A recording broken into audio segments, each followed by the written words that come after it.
Time for Power Profile, sponsored by Salis Marineware. The word matrix is defined as a framework in which something is developed. For Rinker boats, MTX, or Matrix Technology Crossover, is a new line of boats based on a pickle fork hull design. This week on Power Profile, we'll take a look at a 2010 190 MTX. Our tester was a real standout with a black hull, sharp graphics, and yellow accents, capped with a white deck and cockpit. A nice touch was the yellow gel of the optional swim platform.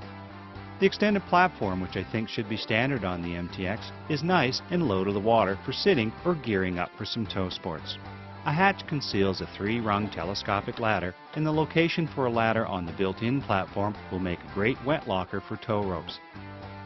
The 190 has a built-in tow eye, but for serious play, a tower or pylon should be considered.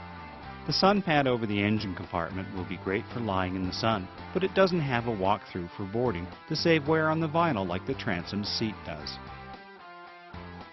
The sun pad lifts up smoothly on twin gas struts, revealing a neatly done engine compartment that has a built-in storage box and a soft cooler to one side of the Mercruiser 4.3-liter inboard-outboard. On the other side is the battery and trim pump, both of which should be protected from gear being tossed in. As always, I gravitate to the helm to check out the layout and seating. Rinker has done a nice job here with an adjustable bucket seat, tilt steering wheel, and logically laid out panel with a full set of engine and system gauges at the top of the binnacle and the switches and 12-volt power outlet below. Now, the rationale behind Rinker boats calling these MTX or crossover designs is the elements that have crossed over from larger boats, like the higher freeboard here in the cockpit for safety, the expansive seating in the cockpit, but more importantly, what they've been able to pick up here in the bow. Due to the pickle fork design of the hull, it widens the whole hull out here and expands the seating for greater comfort. The bow area is where this 19-footer really stands out above the competition. The pickle fork design carries a wide beam forward for plenty of seating, especially at the tip of the bow, and of course storage under the seats is great as well. The quality of the vinyl used for the seating is excellent all around.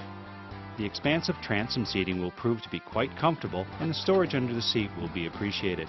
And again, there's a removable center cushion and snap-in carpet for stepping over to the swim platform. The passenger helm seat is a matching bucket facing a large glove box and direct access to the marine-grade stereo. Other nice features include grab handles, cup holders, storage pockets, and for night cruising, LED cockpit lights. In the cockpit sole is the mandatory ski locker, and the Rinker's is nicely guttered and finished. Idling out of the marina, the sleek lines of the 190 MTX make it look fast at dead slow, but slow she isn't. Powered by a Mercruiser 4.3-liter TKS or turnkey start with a modest horsepower rating of 190 for this rock-solid V6, the MTX hit 20 miles per hour in 5.5 seconds and 30 in 7.9 seconds.